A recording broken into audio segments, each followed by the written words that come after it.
There's no better place to start than with Thomas Hobbes. Hobbes took a style of thinking, often associated with classical characters like Newton and Boyle, and sought to explain human behavior. He had a famously dismal view of human nature, influenced by constant warfare in his own lifetime, but also by his reading of historians like Thucydides. If you haven't heard of Hobbes, you might have heard of the social contract.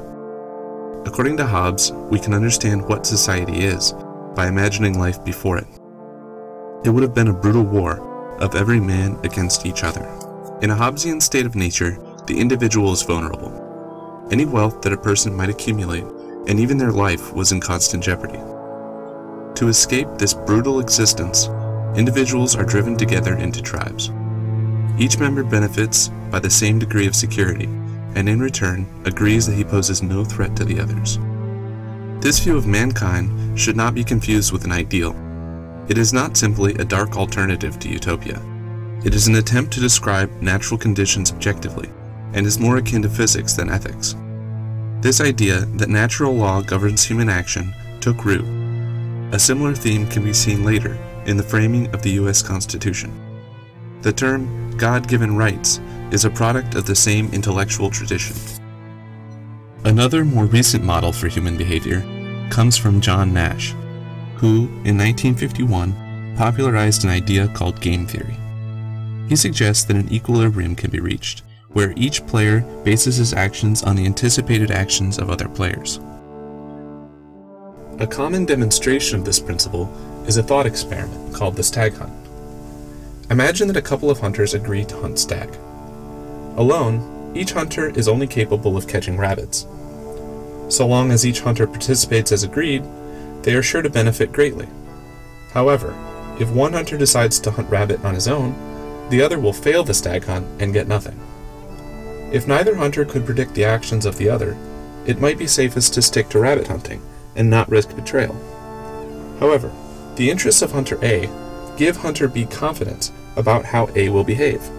The same is true in reverse, and so, game theory shows us how apparently cooperative systems arise even while actors behave selfishly. Cooperation has many benefits, but life is not always as simple as the stag hunt.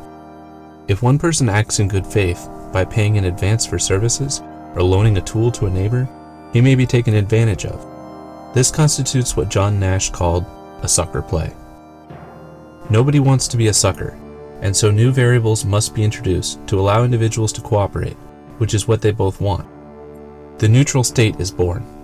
The neutral state is some institution which guarantees, through threat of violence, that members of society will not steal from, assault, or kill one another.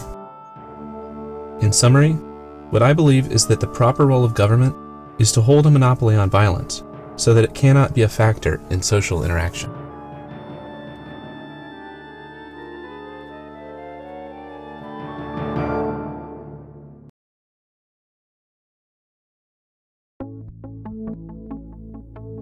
In Isaiah Berlin's 1958 pamphlet titled Two Concepts of Liberty, Berlin recognized that many moral arguments focus on the value of freedom. The problem, he says, is that no general agreement exists about what freedom actually looks like. Berlin identified two very different perspectives, and to describe them, coined the terms positive freedom and negative freedom. Negative freedom simply means that people can act unobstructed by others. If an individual is prevented by others from doing what he would otherwise do, he is coerced or enslaved. Limits imposed by nature, however, do not count as coercion. It would be nonsense if, for instance, I were to call myself a slave for not being able to jump 10 feet in the air. Positive freedom refers to the desire to be one's own master, and for one's decisions to depend on no external force. Negative freedom fits nicely with natural law and the neutral state. I can promise not to interfere in your life, and you can do the same. Positive freedom, on the other hand, is fraught with contradiction. If what I desire is to hear a song, but the pianist wants to take a nap, we have a problem. In practice, systems based on positive freedom circumvent this by ignoring the inevitable conflicts between individuals. They imagine that either I or the pianist do not really want what we claim, or perhaps that we do not know what our interests are. In order to determine the collective interest, these systems often use a form of democracy, or in some cases, a dictator may claim to know the collective interest and take unilateral action in pursuit of a public good. While the state pursues what they call the common good, the individuals whose services are mandated or whose property is confiscated in pursuit of some interest not their own are no longer bound by the social contract. Seeing that society does not offer them refuge from villains, but actually constitutes a threat, the disenfranchised are returned to the state of war. The environment provided by the neutral state, which allowed for mutual benefit through cooperation, is replaced by a set of variables which lead to conflict. Given that one interest will be served at the expense of others, tribes compete to ensure that they will be the benefactors and not the victims of the state's policies.